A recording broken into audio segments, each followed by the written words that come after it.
Hello, other people of YouTube. This is Rips. I hope all of you are doing well. For me, it is currently 10:54 p.m. and I decided, why not read? It's been a very, very long time since I've read something on this channel.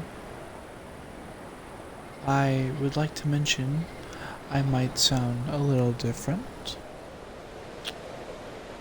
That will be explained at a later date. With that being said, let's start reading with our first story tonight. Something walks whistling past my house every night at 3:03. Every night, no matter the weather, something walks down our street whistling softly.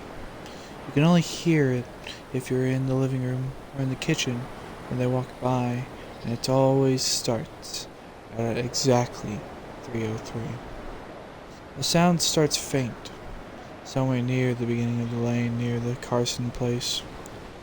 We're towards the middle of the street, so the whistling moves past us before fading away in the direction of the cul-de-sac. When I was younger, my sister and I would sneak into the kitchen some nights to listen. Mom and Dad didn't like that, and we'd catch hell if they found us out there. But they were never too hard on us since we always stuck to the one big rule. Don't try to look at whatever was listening. Not listening, I see. My neighborhood is a funny place. I've lived here since I was 6, and I love it. The houses are small but well kept, good-sized yards, plenty of places to roam. A lot of other kids here my age. I turned 13 back in October. We grew up together and would always play for square in the cul-de-sac or roam around from back porch to back porch in the summer. This is a good place to grow up. I'm old enough to see it. There's two strange things here. The night whistling and the good luck. The whistling never bothered me much. Like I said, I couldn't even hear it from my bedroom. Mom and Dad don't like talking about it, so I've stopped asking questions. My dad's a strong guy, tall and calm. He has an accent since he moved to the U.S. as a kid. His family, my grandparents, they're from the islands. That's what they call it. My dad, the only time he isn't so calm is if the whistler comes up. He comes a little quicker then. Eyes move faster. He tells us not to think about it so much and to always remember the one rule, the big rule. Don't try to look outside when the whistler goes past. Not that we could look even if we wanted. See, there are shutters on the inside of every window, thick pieces of heavy canvas that pull down from the top and latch to the bottom of the window frame. Each latch even has a small lock, about the size of what you'd find on a diary. My dad locks those shutters every night before we all go to bed and keeps the key in his room. My mom, I don't know what she thinks about the whistling. I've seen her out in the living room before at 3:03 when the sound starts. I could see her if I could crack my door open just an inch to peek. She's not out there often. At least, I haven't caught her much. But once or twice a month, I think she sits out there on our big red couch just listening. The whistler has the same tune every night. It's cheerful. Remember how I said there are two odd things about where I live? Well, besides our night whistler, everyone in my neighborhood has really good luck. It's hard to explain, and Dad doesn't like us talking about this part much either, but good things just seem to happen to people around here a lot. Usually it's small things, winning a radio contest, or getting an unexpected promotion at work, or finding some arrowheads buried in the yard. You know, the authentic kind. The weather is pretty good and there's no crime and everyone's gardens bloom extra bright in the fall. A million little blessings I've heard my mom say about living here. But the main reason we stay here, why we moved here in the first place. It was my sister Nola. She was born very sick. Something with her lungs. We couldn't even bring her home when she was born, only visit her in the hospital. She was so small. I remember, so small even compared to the other babies. The machine had to breathe for her. We moved into our house here to be closer to the hospital. As soon as we moved here, Nola started getting better. The doctors couldn't figure it out. They chalked it up to whatever they were doing, but we all knew. Well, we all could tell they were confused. But my parents knew. Even I knew. Nola getting better was just another of the million little blessings we got for living in our neighborhood. So that's why we stayed even after we found that for every small miracle that happens here every day, now and then some bad things happen. But they only happen if you look for the whistler. See, our neighborhood has a welcoming committee. They show up with macaroni casserole and a gift basket and a manila folder whenever someone moves in. They're very friendly. 4 people showed up when we moved in 7 years ago. The committee made small talk, gave me a Snickers bar, and took turns holding Nola.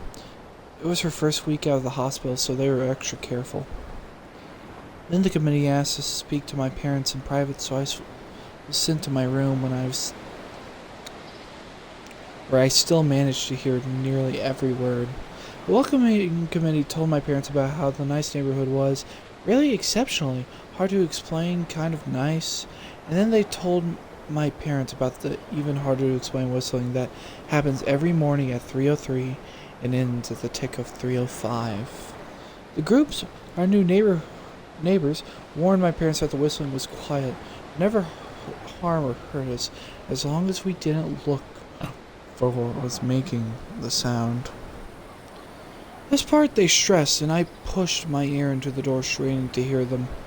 People who went looking for the whistler had their luck change, sometimes tragically. A black cloud would hang over anyone that looked.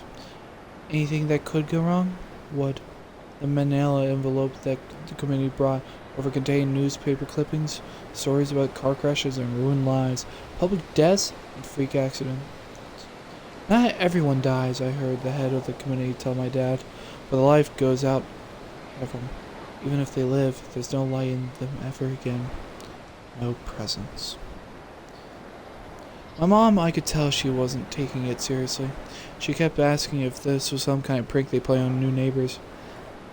At one point, my mom got angry, accused the committee of trying to scare us out of our new home, asked them if they were racist on account of my dad being from the islands. My dad calmed her down, told her that he could tell our new neighbors were sincere and they were just trying to help us. He explained that he grew up hearing these kind of stories from his mom, that he knew there were strange things that walked among us. Some of those strange things were good and some were bad, but most were just different. After the committee left, Dad went out to the hardware store, bought the canvas blinds, the latches, and the locks, and installed them on every window in the house after dinner.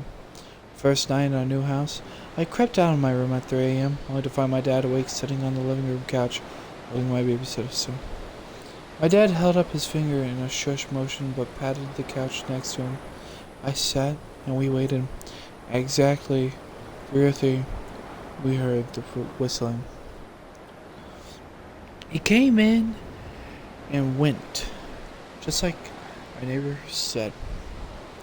The whistling returned each night, and we never looked or we enjoyed a million little blessings every day. Nola breathes on her own, and she's grown into a strong, clever girl. My dad even joined the welcoming committee. We don't get new neighbors often. Why would anyone want to leave? When a new family moves in, my dad and the committee bring them macaroni casserole, a gift basket, and the manila folder. I can always tell by the look on my dad's face when he comes back if the family took the committee seriously or if we'd be getting new neighbors again very soon. Not long ago, a family moved in directly next to us. The previous owner, Miss Maddie, passed away at age 105. She lived a good, long life. Our new neighbors seemed like they'd fit in just fine. They believed the welcoming committee, took my dad's advice about locking shutters since they had a young child of their own. Whatever newspaper clippings were in that manila envelope, whatever evidence my dad never let us see. But I imagine it must have been awfully convincing since our neighbors got along with no issues for the first month. One night when our neighbors had to leave town, they sent their son Holden to stay with us. He was 12, a year under me in school. I didn't know him well before that night, but as soon as his parents dropped him off after dinner, I could tell it was going to be a bad time. Do you know who was always out there whistling every night? Holden asked the moment the adults left the room. Three of us were just sitting in the den, some Disney movie playing idly on the television. My sister and I exchanged a glance. We don't talk about that, I said. I think it's that weirdo that lives in the big yellow house on the corner, Holden said. Mr. Tolles? My sister asked. No way, he's really nice. Holden shrugs. Maybe it's a psycho killer then, Nola tinsels. We don't talk about it, I repeat. Let's go in my room and play Nintendo. We spent the next few hours playing games, eating popcorn, and then watching movies. A typical sleepover, but I could see Holden was getting antsy.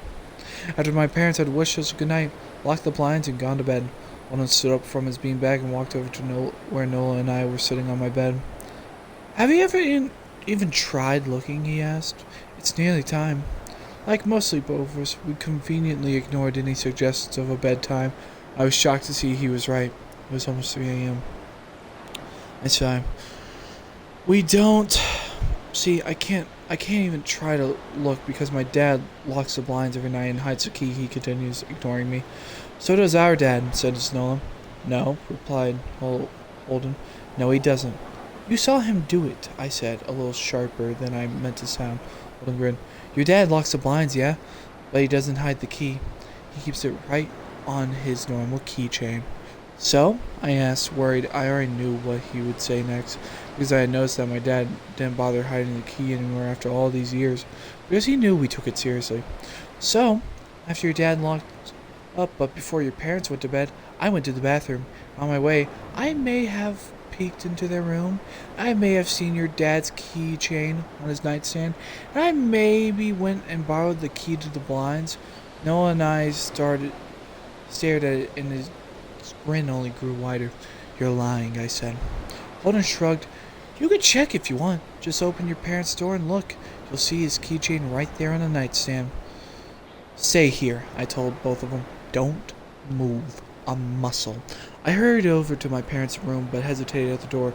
Holden wasn't lying. My dad would be angry, beyond angry. I was scared thinking about it, more scared of an open window with the whistler right outside. I opened the door barely an inch and looked in, but it was too dark to see. Taking a deep breath, I walked into the room. 2 steps into the dark, I froze. The whistling started, and I can hear it clearly from my parents' room. I never realized, but they must have heard the sound every night since we moved into the house. They never told us. I don't think I could have slept through it. I stood there, listening to the whistling continue, unsure whether I could turn on a light or call out for my dad. Soft sounds from the living room brought me back to reality. Nola! I yelled, running out of my parents' room. Holden and Nola were standing near the front door next to the window. Holden wasn't lying. I could see him fumbling with the lock on one of the blinds. I hear a click. He did have the key. Holden let out a quick laugh. Nola stood next to him, hunched up, afraid, but maybe curious. The whistling was right outside our house now. I think I made a sound, called out. I can't remember. Time felt frozen. Clock hands nailed to the face. But I found myself moving. I'm not fast. I've never been athletic. Somehow, though, I covered the space between myself and Nola in a moment. My eyes were locked on her, but I heard Holden pull the blind all the way so he could release. I heard the snap of it start to raise. I heard the whistling just on the other side of the window. But I had my arms around Nola, and I turned us so she was facing away from the window. At the same time, I jammed my ears shut. The blind whipped open. The whistling stopped. I felt Nola shaking in my arms. Don't look, okay? I told her. Don't turn around. We were positioned so that she was facing back towards the hallway and I was facing the window. My eyes were still closed. I felt her nod in my shoulder. I reached out with the arm not holding Nola and tried to touch Holden. My hand brushed against his arm. He was shaking worse than Nola. "Holden?" I asked. Silence. I reached past him and gingerly felt for the window. Eyes still sealed shut. The glass was cold against my fingertips, colder than it should have been for the time of the year. I moved my hand up the window, searching for the string to the blind. The glass began to get warmer. The further I reached in, there was a gentle hum feeding back into my fingertips. I tried not to think about what might have been on the other side of that window. Finally, I touched the string and yanked the blind shut. I opened my eyes in the dim light leaking from the kitchen. I could make out Holden, pale and small, staring at the now closed window. "Holden?" I asked again. He turned toward me and he screamed. Everything became a flurry of motion. Lights sparked to life in the hall, then the living room. My parents' footsteps thudded across the hall hardwood floor. I didn't turn to look back at them. My eyes were glued to Holden. He was pale, had bit his lips so hard there was a thin red line of blood running down his chin, and he'd wet himself. "What happened?" my dad asked from behind me. I managed to swivel away from Holden and look back. He looked. I'd never seen my dad scared before, but I saw it that night, that moment, an old, ugly tear stitched on his face. A parent's fear. "Just Holden?" he mouthed to me. I nodded yes. My dad let out a breath. He looked so relieved, I nearly expected him to cheer. But then he turned to Holden and my dad's face changed. I wonder if he felt bad for feeling good that Holden was the only one that looked. There was a knock at the door. We all froze. Holden whimpered. "Don't answer it," my mom said. She stood at the threshold of the hall. I always thought she was a skeptic and just humored my dad about the windows and the whistler, but that night we were all believers. I noticed that both of my parents held baseball bats. They must have taken from their bedroom. The knock came again, a little louder this time. "Please don't open the door," Holden whispered. My dad walked over to him, hugged him close. "We won't," my dad promised, still holding his bat. "Nothing is coming in here tonight." This time the knock was loud enough to rattle the door. Holden screamed again and Nola clutched her arms around my neck. My mom came over and kneeled down next to us, wrapping my sister and I close. "Call the police," my mom whispered to my dad. The knocking instantly stopped. My dad looked over his shoulder at us. "Do you think?" He was cut off by frantic knocking that trailed off into a light tap, tap, tap. "Police," something said from the other side of the door. The voice from the outside sounded exactly like my mom, like a parrot repeating the words back to her. "Police. Call. The police." Tap, tap, tap. "Police." My mom pulled us closer. "Police. Police. Police. Police." "Please stop," I heard her whisper. "I don't think calling them will help," my dad said. "How will we know when they're the ones at the door?" The knocking came back harder than before. The door shook, and it stopped. After a long moment, I heard the knocking again, but it was coming from our back door. We all turned together towards the back door, but the knocking immediately returned to the front door. Front to back, back to front, loud then quiet then loud again. Suddenly, the sound was coming from both doors at once. Big, heavy blows like a sledgehammer. Then something started rapping against all the windows in the house. Then the walls. It was like they were living inside a drum with a dozen people trying to play at once. Or we're in a turtle and something was attempting to claw us out of our shell. "Stop!" Holden yelled. The knocking died.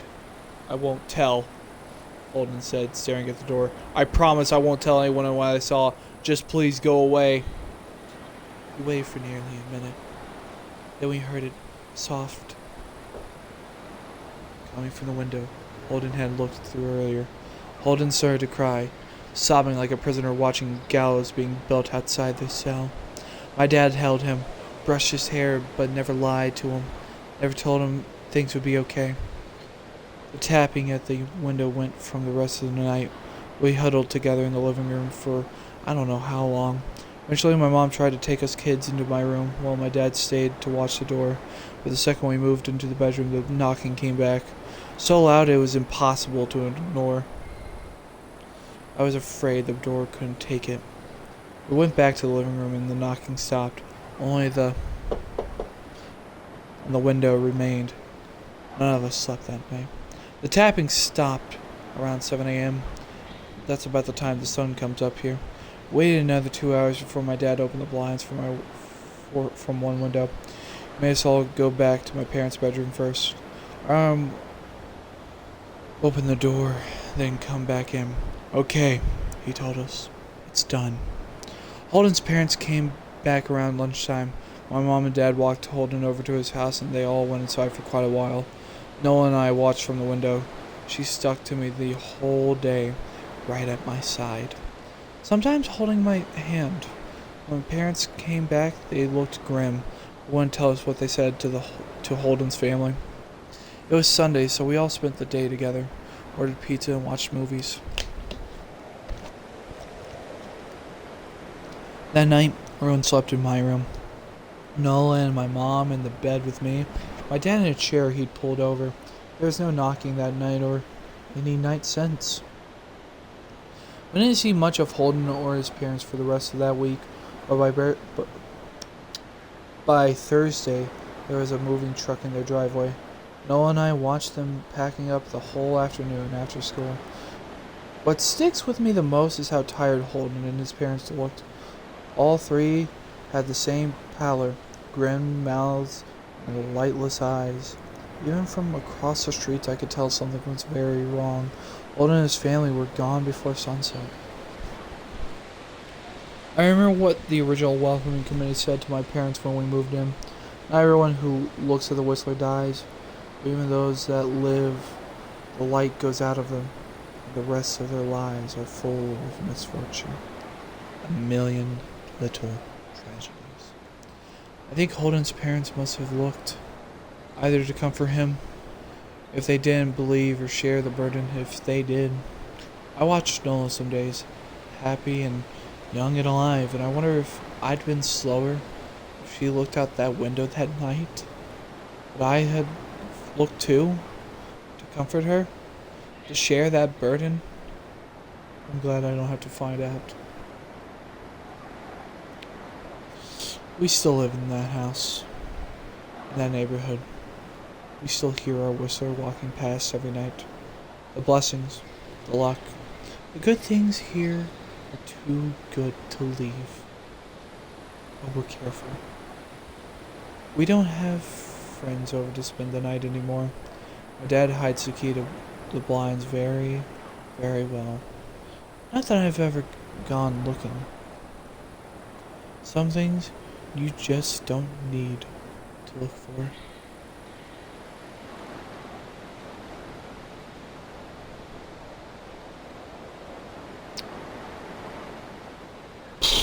That, huh. How do I describe what I just read? That was wild. That was beyond wild. That was... like... this is why I don't like children. Plain and simple. And that child was like... If I saw, like, kids around my age going like, yo, this isn't a good idea, I'd listen. To be fair, I was a bit of a people pleaser back then. If my people I talked to didn't think it was a good idea, I wouldn't do it. Why are children stupid? Have they never heard of curiosity kills the cat? This is what happened. Your life is over. Miserable. You're dead. You're not actually dead, but you're basically dead.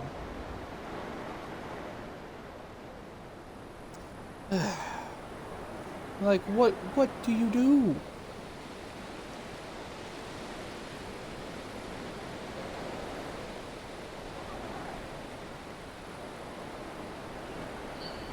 Hmm.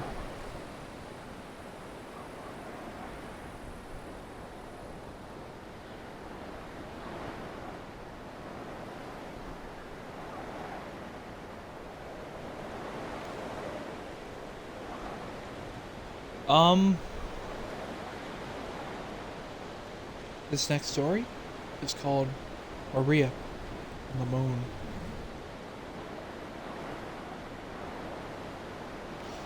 Did you know that early astronomers thought there were oceans on the moon? I asked, looking up from my book. My mom shifted in her bed, and tingle of IV2 shifting with her. Of course, the moon seemed like the perfect place to find an ocean. What a shame we never found water then, I said. It was those false seas. Astronomers called them Maria. Mom smiled. How sweet of them to name the moon oceans after me. Well, they didn't find any oceans, I reminded her. Maybe they just didn't look hard enough, she replied. A laugh slipped from her lips. For all of the pain she was in, all of all of the fear she must have felt. My mom always had the kind of laugh that could light a candle. We were in her hospital room, same one we'd been in and out of for the last year and a half. Sometimes we had a roommate, sometimes we were alone. Always she held steady enough for both of us. The rock I tied my hope to, the wall against the grief I knew was coming. Cancer is such a mundane word for something so hungry and cruel. I've noticed medicine does that a lot. It covers horror with tedious language like a bed sheet over a body. Malignant, inoperable, terminal. There was another word there, but I didn't know how to read it. Pronounce it more like it. But when she left, we weren't in the hospital anymore. We were home. When she laughed, she wasn't sick. She was young again, and I was a kid. The world was a bright place beginning to explore. What a miracle my mother was. Cancer had taken so much from her, aged and hurt her, but it could never steal her laugh. That was hers to keep. How are we feeling today? The doctor asked. He came in less and less often. We could all sense this was the final stay in this room. Just brilliant, Doc, my mom said, struggling to sit a little higher. We can still go dancing later if you'd like, though we'll have to ask for my son's blessing. Ever since his dad died, Brian's been very protective of me. I put on a stern face. I'll need to know your intentions are pure, Dr. Bradshaw. As the driven snow, he played along. But I might need a rain check on the dance, Miss Willand. I'm not as young as I used to be. He emphasized his age, running his fingers through gray-white hair. My mom tapped her bare scalp. Right there with you, Tiger, she said. Dr. Bradshaw smiled, but I could tell he was burdened. I saw him glance at the small idol I'd placed on my mom's nightstand. The talisman was a miniature oak tree carved from gray stone. There were 4 faces etched into the tree. A sentry against ill health and bitter spirits. I could tell the stone tree made the doctor uncomfortable. In all honesty, I had a hard time looking at the idol for more than a few seconds. The faces were each whittled in vivid expression. The face closest to my mom's bed was smiling kindly, and the face pointed towards the door was snarling, meant to ward away harm. The final 2 faces were both weeping. All 4 shapes were too human, too raw. There was a weirdness to the stone tree that put people on edge, but I'd grown used to every shade of weird you can imagine. My mother's side of the family was full of stories of unexplained luck and mysterious tragedy, whispered secrets, and unexplained deaths. By all accounts, my maternal grandmother was either an honest-to-goodness witch or full-bore, high-caliber crazy. Both. Probably both. The stone tree was from a box of my grandmother's things, full of my grandmother's things I'd found in the attic earlier that month. Maybe it was just a coincidence, but my mom did seem to get a bit better when I brought it in the talisman. At least for a while. I was daydreaming about family history in the odd box while Dr. Bradshaw checked his charts and Mom's vitals. Can I talk to you for a moment? He asked, ripping me back into reality. Dr. Bradshaw tried to keep a light tone, but I could tell he didn't have good news.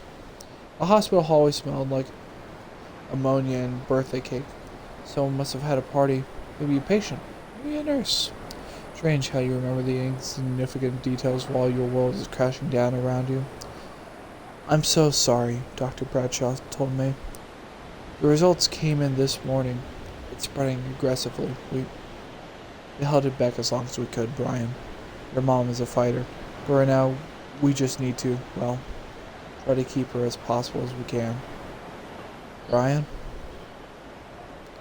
The wall was cracking, grief waiting on the other side, heavy and cold as an empty house. I'd known for months that this was most likely the outcome, but it still hurt to hear.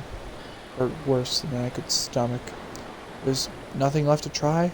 I asked, fighting down the urge to throw up. Anything experimental? Untested? Anything? Dr. Bradshaw shook his head. I'm sorry. Sometimes we just run out of options. She fought a good fight. How long does she have left? I asked, looking back into her room. She'd fallen asleep. Not long. Maybe days. Have you considered hospice? Smell of ammonia and birthday cake. The steady beep of my mom's heart monitor. I tried to focus on the world around me. My hope wasn't dead yet. If medicine couldn't help my mom, maybe something older could. Thought of the box of my grandmother's things waiting in the attic. There was a lot of in there that I hadn't gone through yet. Books and candles and secrets and lost things. Maybe there was a cure or at least a way to keep the fight going. No, I said. That's all that's left to make her comfortable. I want to take her home. The doctor smiled. I understand. I can give you some medication, ways to help her with the pain. He put his hand on my shoulder. Your mom's been in a lot of pain, but she'll have peace soon. You've done all you can.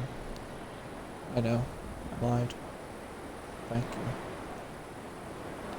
Mom lived in a small ranch house 10 miles outside of town. There wasn't much in the way of neighbors besides some woods and a creek slithering through her yard. It's a windy, warm March afternoon when I took my dying mother home. That night I began my work. I was going to turn the house into a bunker, a maze death could never solve. I would keep my mother safe. I would find a way to keep her alive. The little red book was full of ideas. Running water was an obvious place to start. The creek behind the house was barely a trickle, which should provide some coverage to the south side of the property.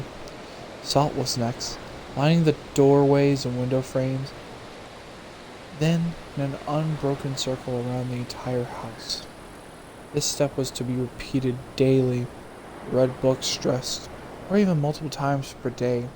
Then a moderate breeze played a holy havoc with any salt poured outside, so it was best to trace and retrace every few hours. Water and salt were common defense against man's oldest enemy and well known. The book offered less conventional advice. It took me nearly a week to finish carving the symbols and signs into the walls, the floors, even the trees on the property. Sometimes around noon on the third day, on my back in the crawl space, etching strange marks onto the underside of the floor, it struck me how ridiculous I was acting. There was no proof that any of the information in the little red book was anything other than delusional ramblings of a bizarre woman I had only met once or twice as a child. For all I knew, the runes meant to ward off death were actually a grocery list written in Cantonese. But I was desperate. And every time I saw my mother, she looked frailer, more fragile. So I continued carving and praying and building layers upon layers of protection to keep death far away. Marking my marks took me all over the property. It was a big yard. Nearly 3 acres that blended gradually into the surrounding forest. I wasn't able to pinpoint the exact boundary where cultivated met nature. Yep, the edge simply bled together, but I did my best to create a clean border with the lines between the symbols. I always loved the wilderness here, the way you could wander a few hundred yards away from home and feel like you travel hundreds of years into the past to somewhere primal. It was the perfect playground for a kid. Whether I was out exploring trails or trapping minnows or spending the summer building yet another treehouse, convinced this would be the final one. It never was. I was never satisfied. The house itself, though, was more than enough room for my mother and me. Dad died when I was 7. I don't remember much about him, just how big he seemed, with a bonfire grin in my arms that I could hold the world. My mom often said I took after my father. I could see it in the old pictures of him. He got the same eyes, green as moss in the summer, the same fiery shock of red hair, enemy to every comb on the planet.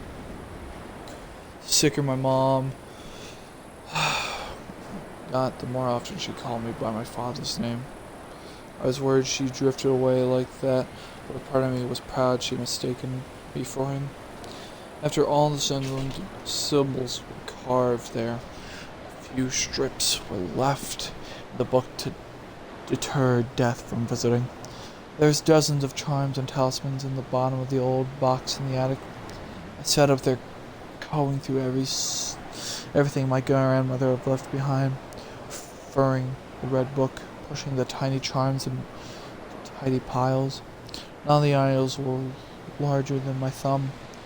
Some were iron and others were wood. Some were heavy, others light. All of them were uncomfortable to look at or touch. The attic was drafty, but not enough to explain the cold that burrowed into me as I sorted the charms. I'm not particularly tall, but the attic felt like it was designed for dolls. Beamed so low I couldn't even walk bent over. I moved around on my knees. Rough floorboards ran splinters even through my jeans. I thought of taking the box downstairs where I'd have more room, but the idea filled me with a deep unease. It seems better to leave the box up in the attic, only taking down objects as needed. Up here, at least, my grandmother's items, her legacy was quarantined. The red book was very specific about the distribution of the totems around the house and property. I walked carefully through my mom's backyard, boots plopping in and out of mud, compass in hand. It had rained nearly every day since I'd taken my mom home from the hospital.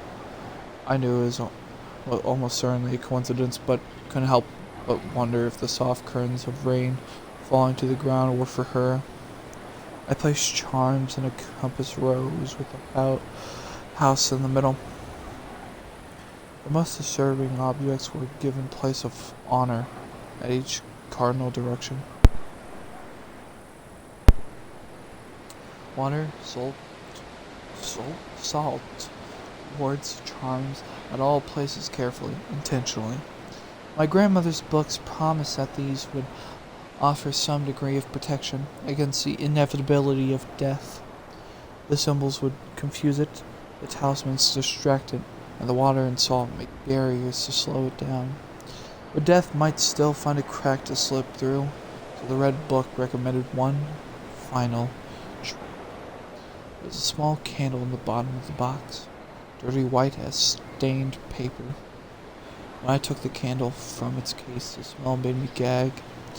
Have you ever walked past a portable toilet in the dog days of summer, when it's so hot the blue plastic has started to warp and bubble?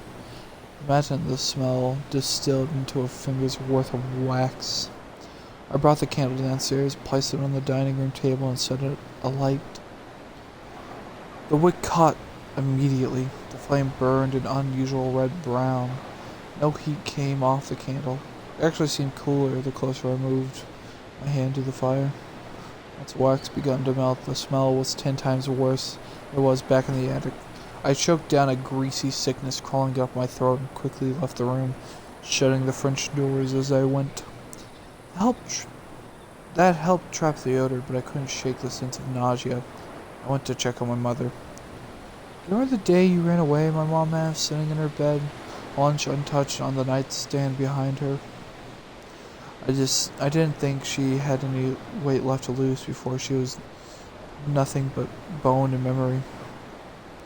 Her skin was rice paper over a frame that seemed smaller every day. Her eyes, though, no matter how fragile the rest of her became, remained two little lanterns against the dark blue and bright and alive. I didn't make it very far, I answered. I wasn't really running away, only stretching my legs. Mom smiled. You told me you were leaving for the circus. You wanted to either be a lion tamer or strongman or maybe a fire eater. I think I wanted to be all of that combined. Young me was big on multitasking. My mother turned, so she was looking out the window into the yard. I was so scared when I found your note, the one saying you were leaving. My hands were shaking like you wouldn't believe when I called the sheriff, and then Mr. Jones down the way. I felt like we were searching for you half the night, even though it couldn't have been more than an hour before we found you there, lost in the woods, wandering around and shivering. You hadn't even brought a jacket. I sat next to my mom on the bed. Yeah, I didn't exactly plan ahead for my circus escape. I remember getting over the idea real quick, but I couldn't find my way back. I'm glad you found me. I'm glad too. My mother said I noticed her wipe away a tear. I'm so glad. That hour you were gone, Brian, I was the most afraid I've ever been. Afraid we wouldn't find you. Afraid you might be hurt or worse. I couldn't hardly breathe through the fear. And suddenly, you were there. The relief nearly knocked me over. I think we stayed up together the rest of the night watching the stars. I wanted to make sure you could find the North Star in case you ever got lost again. She turned back to me, reached out her thin hand and placed it over mine. There were still tears in her eyes, but she smiled her lighthouse smile, and for a moment I saw her just as she used to be. Just as she was the night I ran away and my mom found me. I squeezed her hand. I was scared too. I was afraid I'd be stuck out there. What made you think of it? Well, I've been thinking a lot about dying lately and... Don't. I interrupted. Don't talk like that. You're not going anywhere. Not for a long time. It's okay. She said, squeezing my hand back. It's okay. I've known real fear. And what I'm feeling now, it's not like that. I'm scared, I guess, but I'm at peace with it. I've had such a beautiful life. I'm so glad I got to meet you, to be your mom. I'm glad too, I whispered, voice breaking on the last word. But I won't let you go without a fight, I had silently in my mind. Something was trying to get my mom. The candle's strangeness began the day after I lit the candle. Did I say the candle strangeness? The strangeness began the day after I lit the candle. At first, it was small blips, tiny wrongs that I chalked up to be my imagination. Doors I knew I'd close at night were opened in the morning. Food began to rot and spoil within days of me bringing it to the house. Eventually, the food would go bad almost immediately. Every few hours, the television in the living room would either turn off if it was running or turn on if it was off. Clock would stop overnight, always at 3:03. Shadows began sticking to the corners of rooms, independent of any light sources. The shadows were stubborn, and they would linger for as long as I would stare, then disappeared when I blinked.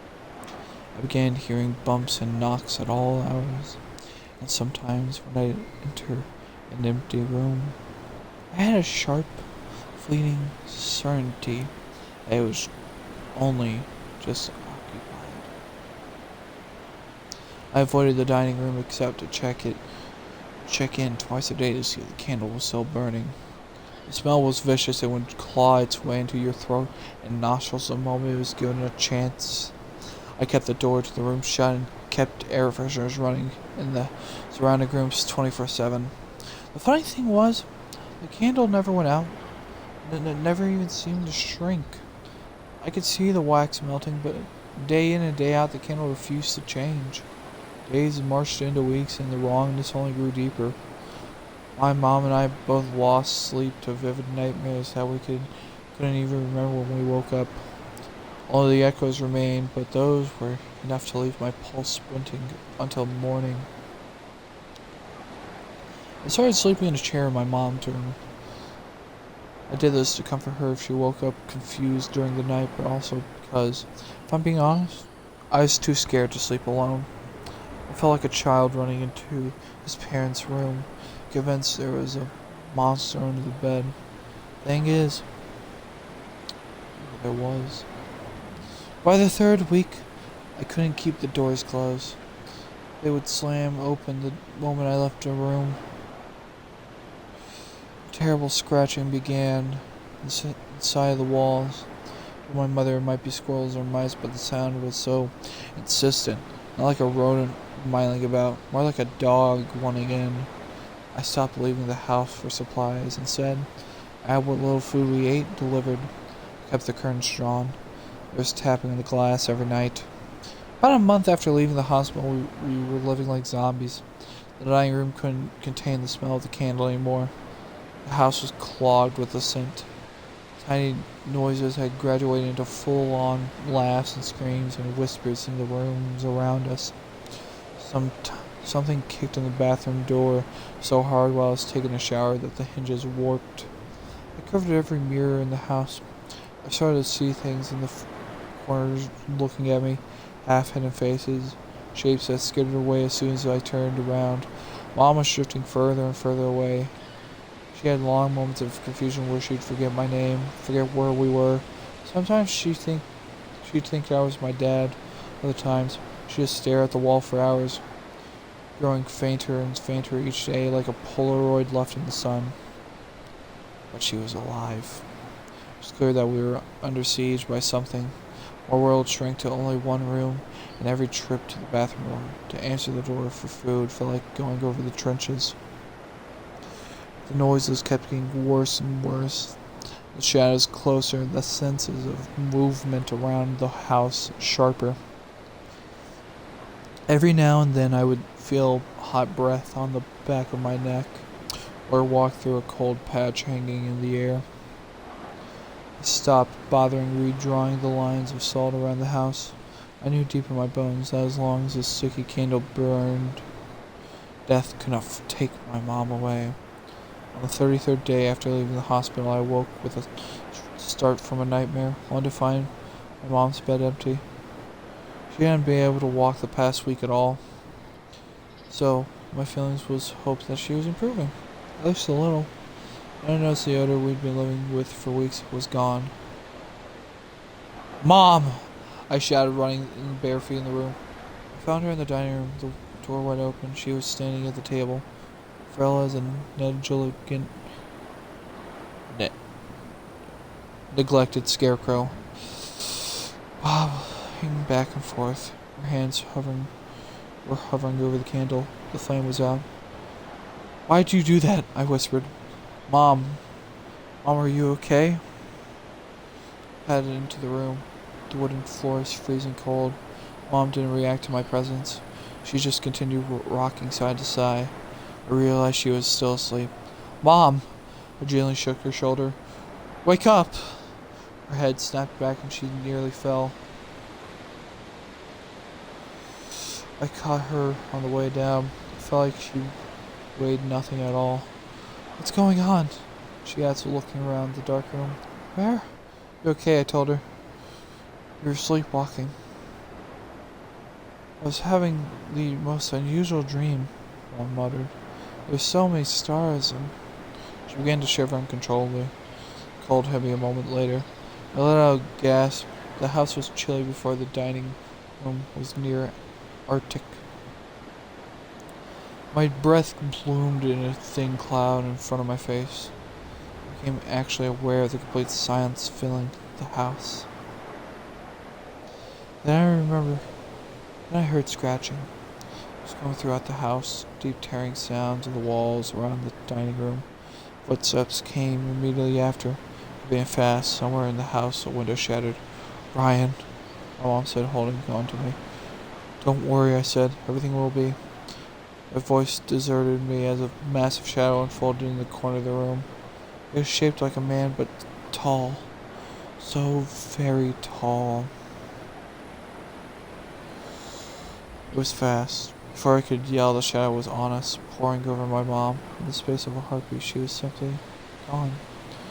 "No," I whispered, calling it the dissolved shadow where my mom used to be. "No, no, no, no, no!" The shadow was disappearing like a puddle and sinking into the floor. There was a texture to it, oily and too slick to hold.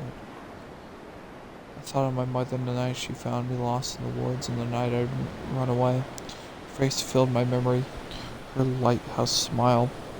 I remember the relief I felt when she found me, the overwhelming love. I held on to that feeling,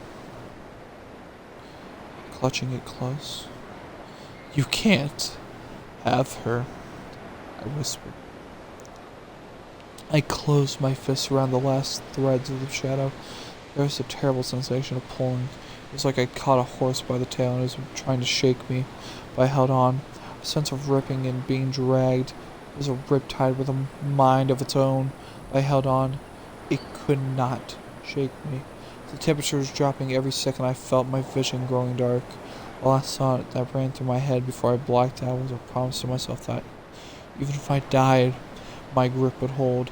I wouldn't let my mother's life slip away. All sounds and light faded, narrowing to a pinprick, then going black. I woke up under a field of stars. I was lying in the soft grass and still wearing my pajama bottoms and an old t-shirt. It was cool, wherever I was, but comfortably so. I stood up. There were trees all around me, tall and close, stitched together with shadows. Immediately to my right there was a road that ran straight as far as I could see, blurring into the horizon. The stars, they were like nothing I'd ever seen before. Bright ribbons of northern lights and rippled above me in green and blue and purple. Stars lit the sky like millions of lanterns floating on a still ocean.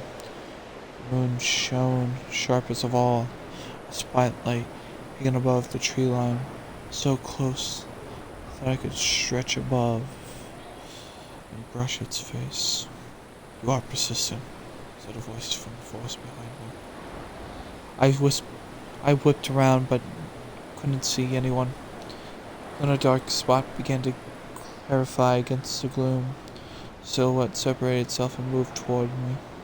I recognized it instantly as a shadow from the dining room.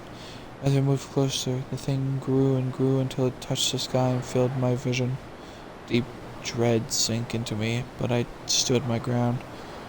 "Give me back my mom!" I shouted. The silhouette pulled away from the sky, and then it was standing in front of me, the shape of the size of a tall man. Instead of a shadow, the thing had wrapped itself in stars. Miniature constellations drifted across its bottom, floating slowly like a time lapse of a clear night sky, burning brightest when the North Star blue and warm. The space between the stars was absolute black. Not a shadow, but a complete absence of light. It was the most beautiful, terrifying thing I had ever seen. "What are you?" I whispered. "You know." "Give her back," I begged. "Please, give her back." "I can't. It's your time. It's your time. Delayed.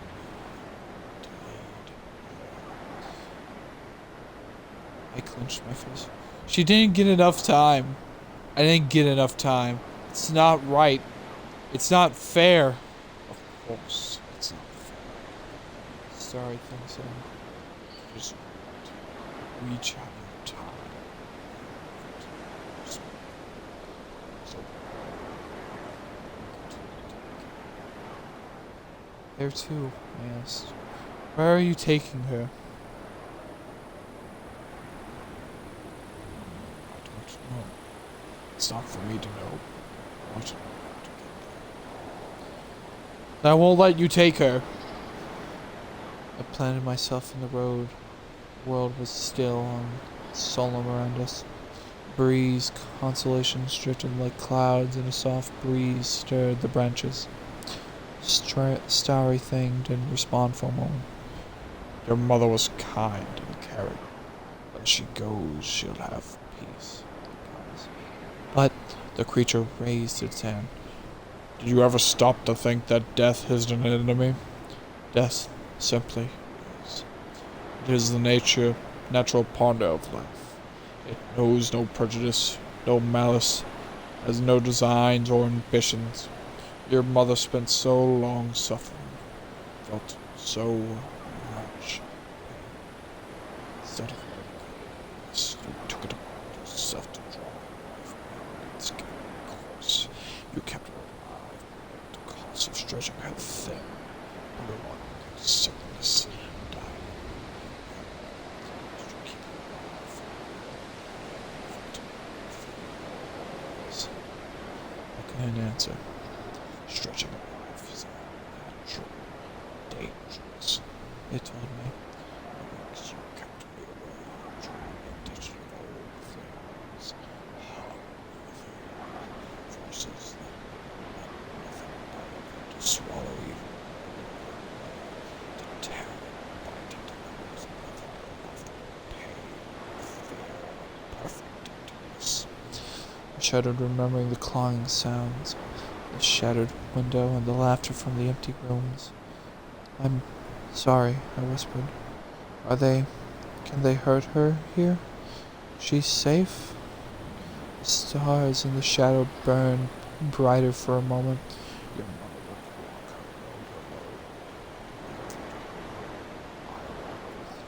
her always to the end. Can I see her? I asked. Please? Just let me say goodbye. He considered for several seconds. Persistent. The sorry thing was gone. It was standing alone on an empty road. Brian? I turned to find my mother behind me on the road. She looked younger, healthier than I've seen her in years. The frailty was gone, and my mother seemed exactly as I remembered her when she found me in the woods all those years ago. Isn't this the most beautiful dream? She asked, staring up at the night sky. Yeah. I was trying to keep my voice steady. Beautiful dream. I love you, Mom.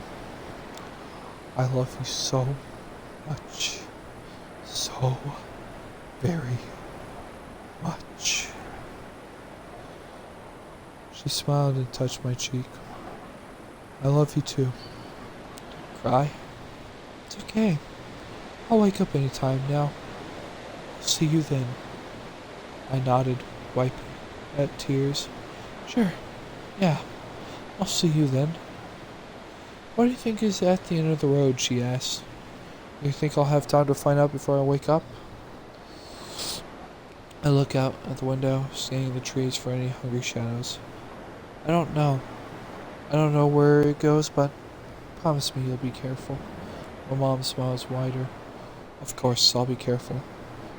She won't walk alone, she said, a familiar voice behind us. I turned, expecting the sorry thing, but the man standing on the road was entirely normal. The light from the moon was enough that I could see he had moss green eyes and a bright shock of red hair. Such a beautiful dream, my mother asked. The man came toward us and took my mother's hand. He and I looked so alike. I could see why my mother confused us when I was sick. When she was sick. Take care of her, I told the man. I just please take care of her. Make sure she gets where she's going. There are things out there that want her to hurt her. It's my fault. I'm sorry. I'm so sorry. The man squeezed my shoulder. She'll be safe, watched over. If the devil himself is waiting on the road ahead, he'll move, or he'll be moved. I believed him, though raced through my mind. There were so many questions I wanted to say, questions, a million ways to say goodbye. I wanted to stretch out the moment for as long as I could, and I realized I'd already delayed my mother enough. I love you, I told them both. Goodbye. I woke up back in the dining room, sitting at the table, the unlit candle in front of me. The house was quiet and still. It was normal. There was no more scratching, no sound or sense of life at all. I walked through every room. The house was empty. I was alone. I spent the past couple of months working on the house, erasing the marks I made, fixing up the property. Some nights I take long walks out into the forest. I'm far enough out in the country that on clear nights it's like looking up at a sea of stars. I think about my parents both during those walks. I grieve and remember in my own way. I wonder where their road went, if they're still traveling it, or they've reached their destination. I hope their roads take them strange and beautiful places. When I walk at night, I look up at the North Star to keep getting lost. Maybe do the same. When it's full, I also look up towards the moon. I wonder if my parents had a chance to visit, to search for hidden oceans. I'd like to think they did. The moon has at least one Maria, the one I love the most.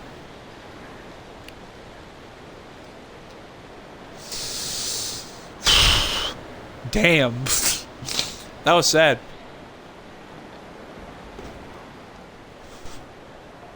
Kind of cried there, genuinely. I thought about... See, when reading stories, I like to imagine myself in these situations. And... I don't know. I imagined myself in that situation with my mom. And... oh, that would tear me up like nothing else.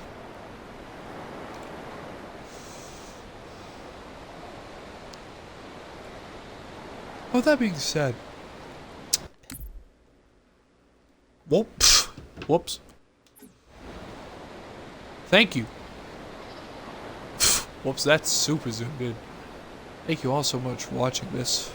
If you like this, let me know. For Twitch, sorry for my flubs. Also for YouTube, sorry for my flubs. I am tired and I need better glasses. With that being said, thank you all so much for watching. If you like this, let me know in the comments section below for YouTube. If you'd like to see more, let me know. Probably going to do more anyway. With that being said, thank you all so much for watching, and I will see you in the next video or stream. Goodbye, everyone.